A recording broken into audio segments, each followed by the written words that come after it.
This quote from African missionary Robert Moffat in the 1800s could easily describe the nation of Papua New Guinea today. Papua New Guinea is an island nation in the southwestern Pacific Ocean, just north of Australia. There are more than 10 million people in Papua New Guinea, with about 40% of the population farmers. The country is plagued with false religion, a struggling economy, incredible poverty, violence in major cities, and sadly, for many, no hope in this life of it ever getting better.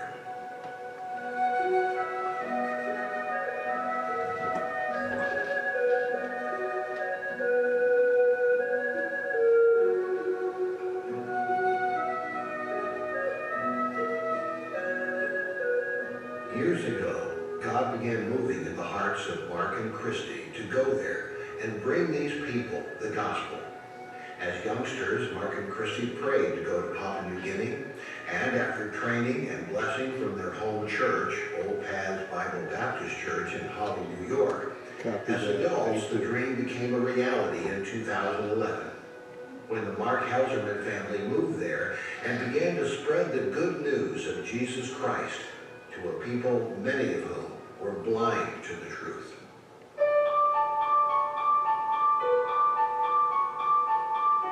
For Mark, it would be a new adventure, but for Christy, she had been serving already with her parents and two sisters in the highlands of Papua New Guinea.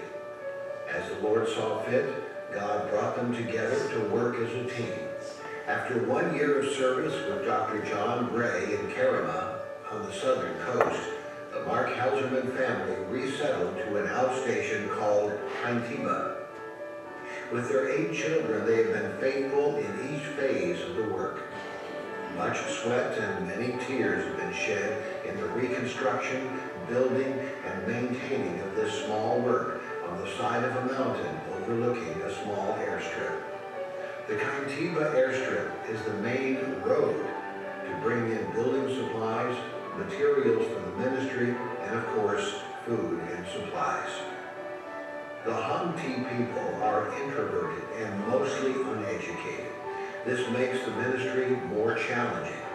To get the people to a public profession of faith is not seen often, but there has been great progress. The primary work that I do in the ministry is preaching at the market. I really enjoy that 2 or 3 times a week, sometimes once a week, depending on the schedule. And then, of course, preaching in the church, leading music, discipleship, when people come and ask questions about the Bible, and teaching verse by verse. We've gone through several books of the Bible already. The Helzerman's church, Truth Baptist Church, has baptized several believers, and several more young men have yet to commit themselves publicly, but are showing signs of moving that way. The faithful and diligent labor of the Helzerman family these past 13 years in Kaintiba is showing more and more fruit each passing year. I was able to make a few mountain treks out to various places. One was Halbongo. I was able to finally go out there again after 7 years. I hadn't been out to Halbongo. Then, of course, I went to visit Pastor David, and we went to that's in Tanguma. That's a really long trek, about 10, 12 hour walk. And then late this year, we were able to go all the way out to Asiki, that's in the Morbe province. Me and a few men from our church went and we had a really good time ministering to the people there. Because of the extreme poverty of the nation, much of Mark's time is taken up meeting the physical needs of the family and church. Well, the first thing that we were able to get accomplished this term was 2 big water tanks were brought in via helicopter from Kerama. They brought them up and we got them set. And now there's good, clean drinking water, one at our house and of course one here at the church building. Then of course we built a Sunday school classroom, and that was a blessing to get the children moved out from our house for Sunday school and down closer to the church building for Sunday school. And then a friend of ours, Joshua Shoblum, came and we rebuilt the guest house. It's permanent now, fairly permanent as well as we can be. And it's a nice place for people to come and visit. If anybody comes from America or anywhere, we have a place for them to stay and comfortable, and it's somewhat bushy, but it's a comfortable place to stay. Mark co-labors with his dear wife, Christy. My ministry for ladies revolves around helping them to be able to read so they can study their Bible themselves, read the Bible themselves, and understand it. And we're still working on making them good readers, and they are developing. They are coming in their reading. I have started a class in the book of James. We talk about the verses, so there's a little bit of biblical application there, and nothing too deep, just general. Help them develop their literacy skills. That's my main two ministries that I have here. 5 of the Helzerman children are out on their own now. Tabitha married Caleb Wilson, and they are starting a Bible school on the Normanby Island, northeast of Australia. Titus is married and with his wife Abigail currently live in Fairbanks, Alaska. He is studying in the field of aviation. Samuel lives in Nevada and training in aviation also, and he is growing closer to the Lord in his life. Hadassah and Grace had to return to the United States during these last 2 years also. This was due to the visa restrictions in Papua New Guinea. Both of these young ladies have a heart to be yet in Papua New Guinea, and it was with great sorrow for Mark and Christy that these 2 precious daughters had to leave. 3 of the children are still at home in New Guinea. My name is Glory, and I'm 10 years old. I'm in 5th grade, and I like helping my parents with the ministry. I like playing the violin, and I also like talking to my friends about Jesus. Hi, I'm Trinity, and I'm 15 years old, and I'm in 10th grade, and I help my sister Hope with the junior church kids. Hello, my name's Hope. I'm 17 years old, and I'm a senior in high school. I teach Sunday school. When Dad went to Tangama, my friend Javila got saved, and now we're teaching her to teach the junior church kids while we're on furlough.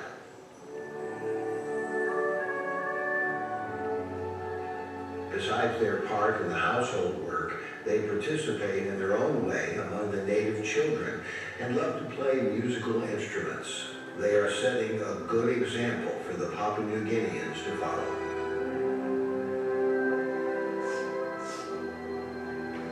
As the Lord has led all these years, Mark and Christy continue with their last 3 daughters in Kaintiba and have great plans for the next term.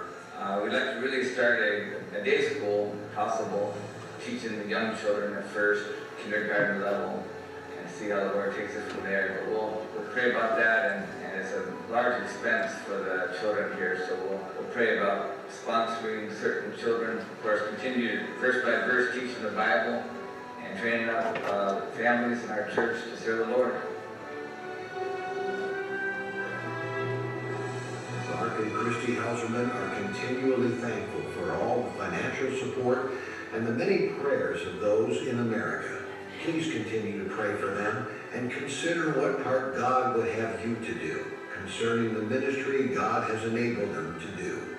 Whether here or abroad, this great work of the gospel must continue. The Helzermans are trusting the good Lord to do just that.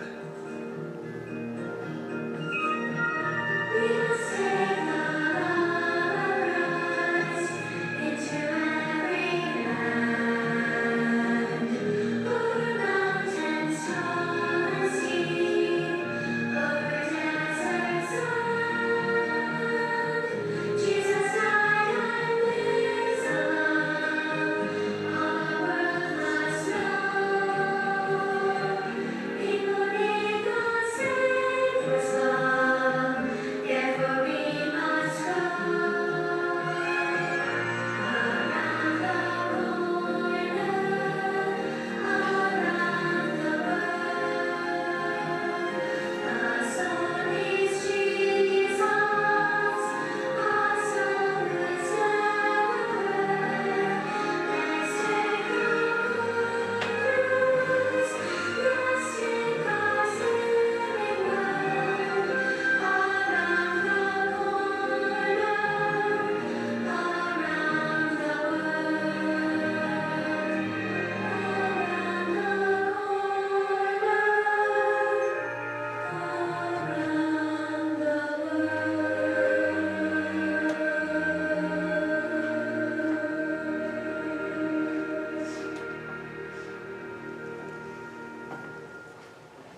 back in 2001, I was able to go visit at the beginning before we went full-time. And I was with missionary Jason Russell on the Darbu Island in the Western Province.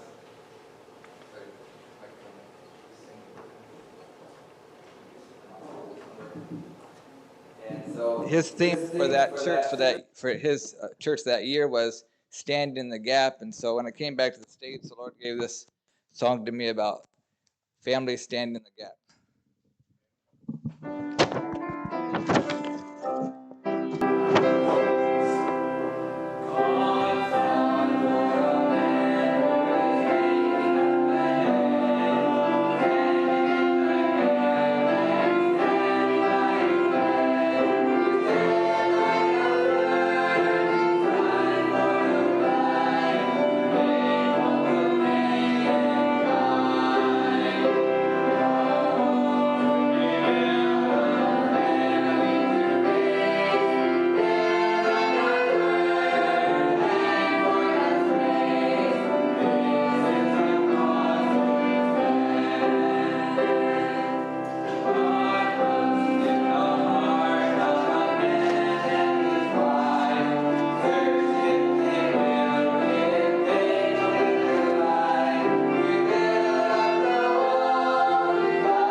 There's some prayer cards in the back there. If you want to pick one up on your way out, you can put them on the refrigerator or somewhere where you can remember to pray for us. And we do need a lot of prayer. We just came back from the field about 3 weeks ago, I think roughly. Yeah, we landed, was it 3 weeks or a month ago? 3 weeks ago. 3 weeks ago we landed, and it was the first night of our missions conference over at Old Path. So we kind of were fighting through jet lag through all of that. Then they had me present my work on Sunday morning, and I was still kind of foggy-minded. Anyways, that we got through that first week and getting adjusted and figuring out everything new. Again, trying to get my mind thinking about how to do things in America, and of course, driving on the right side of the road, and all the fun things that we have to deal with. If you have any questions, maybe we can get them after the service. I don't want to take too much time for all you men or women that worked a full hour's worth for many hours today at work and probably tired and weary. We have been serving since 2011 full-time. As I had mentioned before, the Lord called me to go to Papua New Guinea when I was 13 years old, as you saw in the picture there, roughly a 13-year-old photo of me. And I wanted to give to missions just a little story to help encourage maybe some young people that say, oh, I can't give to missions. And I'll tell you my Faith Promise mission story to help encourage you, and not to pat myself on the back, but just to maybe give you some thoughts on that.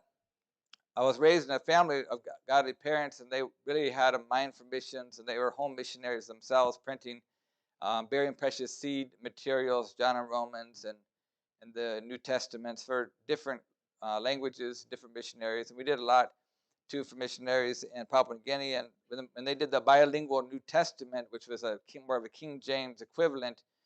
Up to that time in the 90s, it was just like a Good News for Modern Man equivalent Bible that there was. in Papua New Guinea that the missionaries were using, and they were getting fed up with it, preaching from it. So a lot of the missionaries would actually read from the King James and then translate it into the Pidgin. So, but in some places like our area, it's just strictly Pidgin or their language, their local language. So there was no English. Many missionaries got involved to get that translated, and they gave that work to my dad when I was about 18, 19 years old. And my dad asked me to take leave from work, and I was able to help him print that. But anyways, go back to when I was 13, we had the Faith Promise missions at our church, and it was missions time coming around. The Lord had really worked in my heart about going to Papua New Guinea already when I was 13, and I said, Lord, I really want to give to missions, and I don't have any job, I don't get an allowance, and just my parents would buy me, a change of clothes, church clothes, like once a year, and of course we did a lot of second hands and everything like that. But I said, Lord, I want to give. I want to give to Faith Promise. And so I remember coming back from school one day. The janitor of the church just had a small section of grass at the church building, and he asked me if I would cut the grass for $3 each time I cut it. Of course, it was Lansing, Michigan, so I couldn't cut it every week. But I said, wow, now I can earn some money to give to missions. So my first Faith Promise card that I ever wrote on was for $1.25 per week. So, and then as I started giving, the Lord started blessing my lawn mowing business. And every year I kept on getting more and more lawns, but just by word of mouth. And my goal after that, after getting more work when I was 15, 16 years old, I said, Lord, I'd like to give $100 a week. So that was my goal all the way up to the time that I got married. I finally reached that goal for $100 a week for missions, and the Lord allowed me to continue that. Giving, even as a missionary, I still have to give money. It's not just now it's time for me not to give money, but just to go, but to give, and whatever part is needed. So don't think you don't have any means. Even if you have $3, way to get $3. Sometimes children get $3 just for their allowance, just because they live in the house they live in. I'm not saying that's wrong. I'm just saying you can start giving when you're young. Is the point I'm trying to make out. So I think I'd like to preach out of Luke chapter 16.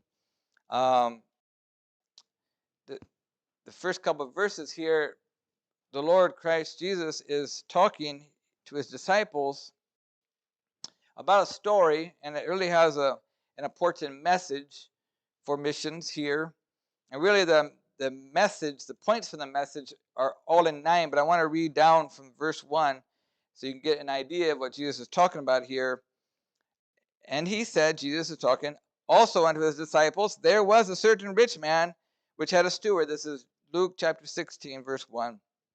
And the same was accused unto him that he had wasted his goods. And we have a lot of those people these days, wasting what God has given them. Verse 2, and he called him and said unto him, how is it that I hear this of thee? Give an account of thy stewardship, for thou mayest be no longer steward. Then the steward said within himself, what shall I do? For my Lord taketh away from me the stewardship. I cannot dig, to beg I am ashamed. So we see right offhand here that he seems to be an older man that has grown up in this field of stewardship, and maybe he started out really well and he got promoted maybe to high up in the ranks of these stewards, servants under this Lord that was here. And so because he had more access to monies and different resources from the boss, he started wasting some of it, using it improperly. And so in this time frame, it wasn't like you could audit somebody like within a few days or a few weeks. It was like time, because monies went out, papers went out, documents went out, and then those monies would be coming in, and it would take weeks, months, even sometimes a year before all the things could be accumulated, accounted for. And so he had this amount of time, and so he's thinking, well, I have this time of giving account. It wasn't just like giving account by the end of the week. It was by the end of the year kind of thing. So he said, I'll try to make some friends, some of my boss's people that are indebted to my boss. I still have access to the funds and the checkbook and all that kind of stuff. I'll give them discounts. So when they hear, of course, he doesn't tell them that he's going to get fired. When they hear they get fired, they'll remember me because I showed some kind of kindness to them. And so he said, I'm going to give some discounts to these debtors. So you see that this verse 4. I am resolved what to do, that when I am put out of the stewardship, so it hasn't happened yet, these people that he's talking about, these people that they're indebted to his boss, they may receive me into their houses. So then, they'll hire me into their work. Verse 5. So he called every one of his Lord's debtors unto him, and he said unto the first, How much owest thou unto my Lord? And he said, 100 measures of oil. And he said unto him, Take thy bill, your checkbook, kind of like we have today, and sit down quickly and write 50. So what's 50 of 100? That's 50%, right? He's going to give him a 50% discount. And oil back in those days was precious. It was like even today, oil, the crude oil especially. But this is talking about probably cooking oil or olive oil or that kind of stuff. But even so, there's a lot of work involved in producing this oil. And so he was going to give a 50% discount. That's a really big discount. If you were normally buying crude oil at $100 a barrel and you were able to buy a whole bunch at 50, you would take advantage of it. Then you could sell it for $110 a barrel. So 50% discount. So this is gonna give this fella, he's giving a discount. Oh man, I like this fella. I like this steward. Verse 7. Then said he to another, And how much owest thou? And he said, 100 measures of wheat. So wheat isn't that valuable. So he said, Take thy bill and write 80, which is 80. So that's only a 20% discount. But needless to say, a 20% discount for us Baptists, especially us penny pinching Baptists, that's a good discount. And the Lord, so we see there's like a transition here in verse 8. The Lord, of course, he saw all the documentations and when he added everything up and saw probably all that he did waste and all that he mismanaged. But then at the end, there's a couple more transactions here at the end. Looks like he's doing something here. And so this Lord commended the unjust steward because he had done wisely. For the children of this world are in their generation wiser than the children of light. So we see this Lord, he has a steward that wastes many things later part of his life. And so at the last, these two transactions, he gets a 50% discount because he's trying to make friends of these debtors, and 20% discount. And he said, Oh, I see what this fellow's doing. So now Jesus comes around and takes the story and he gives us a command. He gives the disciples a command. He gives us Christians a command. He says, And Jesus is talking, I say unto you. So it's not just part of the story now. He's talking about you and me, talking about his disciples. I say unto you, make to yourselves friends of the mammon of unrighteousness, that when ye fail, they may receive you into everlasting habitations. And so there are 3 points here in this verse 9 that I believe the Lord would have us to take away from here about the first point is a mandate. A mandate. The mandate is make to yourselves friends. And that's really what the Christian life is about. When we're witnessing to people, when we're trying to win people, we're not going to come at them, hopefully, very harsh and mean and degrading. We're going to try to strike up a conversation, try to woo them to become their friend. To even at work, you're going to be with that person for 40 hours a week. You're going to try to strike up a conversation with that person and start to befriend that person. Maybe you invite them to the house for a meal, and your next door neighbor, maybe you'll take some cookies over to them. You're trying to win them. You're trying to make to yourself friends. And of course, we're doing that.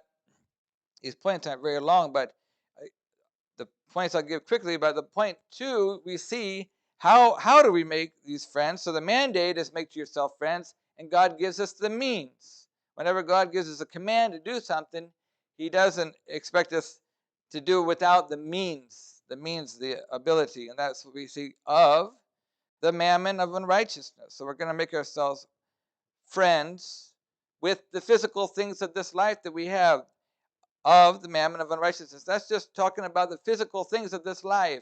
A car would be mammon. Money, mammon. Anything physical that we have that God has entrusted to us, like the steward, he had all these things were entrusted to him to use for the benefit of the Lord, not the benefit of himself. The same with us. God has given all the things that we have as believers to benefit him, to use our bodies as a temple, use our bodies as a vessel that he could use us, like we heard at our church. I think it was Sunday. Yeah, I think Brother Bo and or Pastor Burkowski talked about it. That God didn't save us to save us and then snatch us up to heaven immediately after we're saved. No, God has left us here so we can win other people. How were we won? We were won by people that were still living after they had gotten saved. They too were not snatched away into the heavenlies, because God has given us the stewardship, this work of making to ourselves friends. That's the mandate, with the means that he gives us, whatever we might have, whether you're poor or rich or wealthy or not wealthy. God has given to us something. Even our voice is something that we have to use to give, to make to ourselves friends. That's the mandate of the mammon of unrighteousness. That's the means God has given to us. That when ye fail. So now we see the motivation. We see the motivation for our own personal life, and we see the motivation concerning the person we're trying to win as a friend, because that's talking about death. When ye fail. That's an old English word. In this case, speaking about death. And when a person dies, they can't do that stewardship. When they're put out of the stewardship, like this steward was going to be fired, he was going to be taken out of that stewardship, and that's when we're taken out of the stewardship, is when we die. That when ye fail, when we pass away, they, talking about these friends, they may receive you and us into heaven. And so we see, first of all, that the mandate that God has given to us is to make to ourselves friends with the mammon of unrighteousness. That's the what? The means. And then we have the motivation at death. That when ye fail, it's inevitable that we're going to pass away. It's inevitable that the person that we're trying to win to the Lord is going to pass away, where they spend eternity. But then there's some that will pass away, that maybe we've won, will pass away before we reach heaven. The Bible is talking about this. When we enter heaven, they'll be there. They'll be welcoming us. They'll be saying thank you. I think about, of course, we don't know all the stories of all the people that have gone to the heavenlies, and I'm sure every greeting in the heavenlies has been different for each Christian, always meeting the Lord, of course, but different people, I believe, greet us when we come into the heavenlies or in the heavenlies at some point in time and shake our hand and say, thank you for doing your part. You might not have even known this person, but somehow, some way, how you conducted yourself, it brought that person to Christ. I think about this man by the name of Io.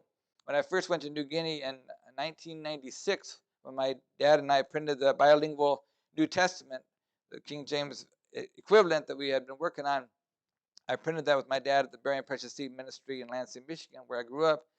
And so they asked someone, a representative from the printing side of things, to come to the Bible dedication in Goroka area, Kainantu, up in the Highlands Highway.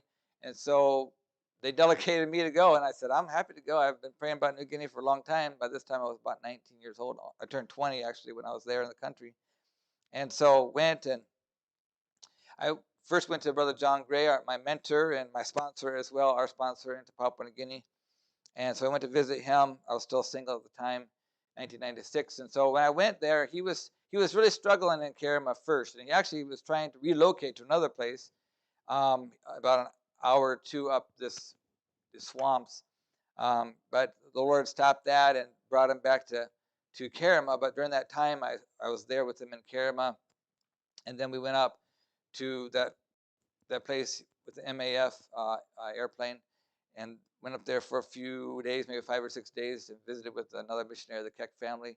And when we came back, we were ministering there in Kerema, and he had been trying to win this family, this area, on this little, really a sandbar going out into that Kerema Gulf area, kind of like an inlet. And so I met this man, an old man. He didn't look very like he was going to live very long. His name was Io. And of course, I wasn't there that long. We visited him a couple of times, and he had been trying to win him. And then later on, I found out that this man, Io, had gotten sick. I found out the story later when Brother Gray came back on furlough. And he said Io was really bad sick, and he was trying, his family and their culture there, he's like a head man, or chief. When the chief gets so sick and he can't really function, they just let him die and let whoever will be his successor will take his place. And so they were just going to really letting him die. He had probably gotten malaria. He was weak. He was frail, and he was really dying. So Brother John Gray had his wife, Sister Mary Gray, late Mary Gray, make some rice and food and brought it to him. And at this point in time, he had been trying to win him. And it was a really struggle there in Carolina. He was really getting tired. Really, he was really getting discouraged in Carolina. And this man, because of his kindness and bringing in food and it nourished him, and he got healthy again. And when he got healthy, then he was able to take his post again as the chief, and not he wasn't out of commission. So he actually gave his granddaughter, which they can legally do that in their culture, his son's daughter, to John Gray, and she was just like maybe 10 years old, 8 years old, 10 years old, and gave him as a gift, Brother John Gray, and he got saved, and he gave this gift to John Gray, so he raised the lava. But then shortly thereafter, after some of these other family members got saved, and then Io passed away, I can just imagine that Sister Mary went on to heaven already. One of those persons that Sister Mary first met when she entered glory was Io. As the Bible says, that when ye fell, they, was that verse 9, that when ye fell, they may receive you into everlasting habitations. And what a joy that will be when you and I enter heaven and see how many people you and I had an influence, of the friends that we made with maybe just making some cookies, like I mentioned before, or some muffins, or some homemade bread, or something to your next door neighbor. And maybe they got saved. Maybe they didn't get saved right away. Maybe you forgot about them, and then you moved, and they moved, and then you don't know exactly where they moved to, and they got saved. You and I don't know. Even whatever people we've passed on our journey, the Lord will, maybe at some point in time, they've gotten saved. So I want to turn quickly to a couple more verses for conclusion. First, in Matthew 25, verse 34, and talk more about this group of people that are saved and in the heavenlies, and this making friendship with the mammon, physical things. And that's going to be in Matthew chapter 25, verse 34, another parable, another story about the kingdom that coincides with this one. 25, verse 34. Matthew 25, verse 34. It's a kind of a lengthy passage as well, but I'll try to skip through here a little bit. 35, 4, and I'll skip down into the story. For I was an hungered, and ye gave me meat. So this is 34, I'll start with there. And then the king say unto them on his right hand. So he's split up these groups of people, nations on the right hand, nations on the left, the goats on the left, and the sheep on the right hand side. Then shall the king say unto them on his right hand, Come, ye blessed of my Father, inherit the kingdom prepared for you from the foundation of the world. For I was an hungered, and ye gave me meat. I was thirsty, and ye gave me drink. I was a stranger, and ye took me in.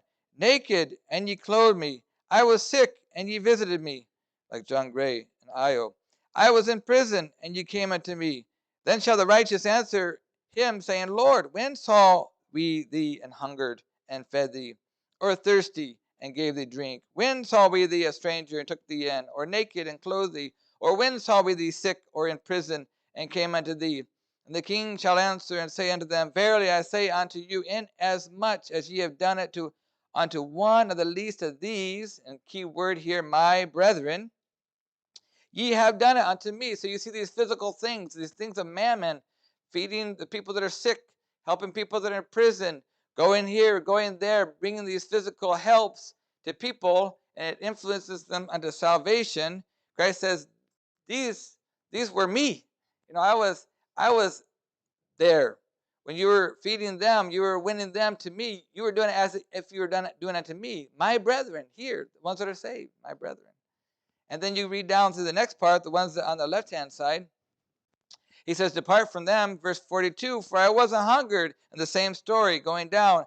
Then, verse 44, shall they also answer him, saying, Lord, when saw we thee an hungered, or athirst, or a stranger, or naked, or sick, or in prison, and did not minister unto thee? Then shall he answer them, saying, Verily I say unto you, inasmuch as ye did it not to one of the least of these. And you don't see that word, my brethren. It's not a mistake, I don't believe, because on the first story, those ones that were one were one. Those that were not, no one went to the sick. No one went to the poor. No one went to those in prison. No one went and took those physical things. They didn't become my brethren because they're not in existence. You know what I'm saying? They're not in existence. And how we know this is talking about my brethren. If you go to Matthew 12, and I'll finish up here. Matthew 12, we know that the brethren is talking about the saved because Jesus clearly says it here at the end of the chapter. Can you hear me okay in the back? I just wanted to make sure I was still on. This thing's still working good. Matthew 12, verse 46. While he yet talked to the people, behold, his mother and his brethren, he's talking about his real biological family, mother Mary, and his brethren, stood without. He had some brothers, 4 brothers, 2 sisters, at least 2 sisters, sisters. While he yet talked to the people, behold, his mother and his brethren stood without, desiring to speak with him. Then one said unto him, behold, thy mother and thy brethren stand without, desiring to speak with thee. But he answered and said unto him, that told him, who is my mother? And who are my brethren? You see that again, my brethren? And he stretched forth his hand to who? Toward his disciples. Those who started following him.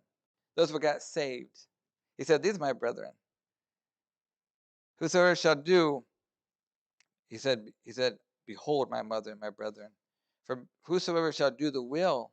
And what was that will? Jesus said, make to yourselves friends of the mammon of unrighteousness. And whosoever shall do the will of my Father which is in heaven, the same is my brother and sister and mother. So we see this 3-point message here in verse 9 of Luke 16. It says, make to yourselves. You and I have that responsibility. We have that mandate. How are we going to do it? By what means?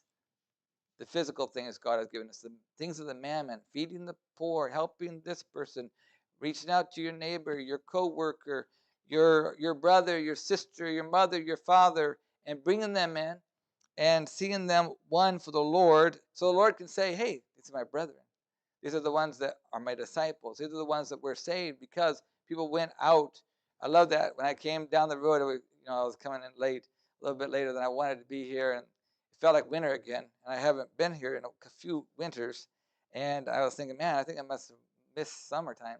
But I love to see this. I said, I'm at the right place. I'm at the church building because I saw some people out there holding those signs. That's physical, taking the physical strengths, physical things, just a little placard with some scripture verses on it, and that little seed could be planted in the heart of somebody to be saved. And so we see, just taking those physical things that you have, God isn't going to expect anything more than what he's given to you. If he gives you $3, like he did in my case, you use the $3. If he gives you $3,000 or whatever, you have a car, a house, property, business, whatever we have been given by the Lord, that is our mammon. The mammon of unrighteousness is a term that's used talking about physical things that we have. And then we have the motivation. Don't forget about the motivation.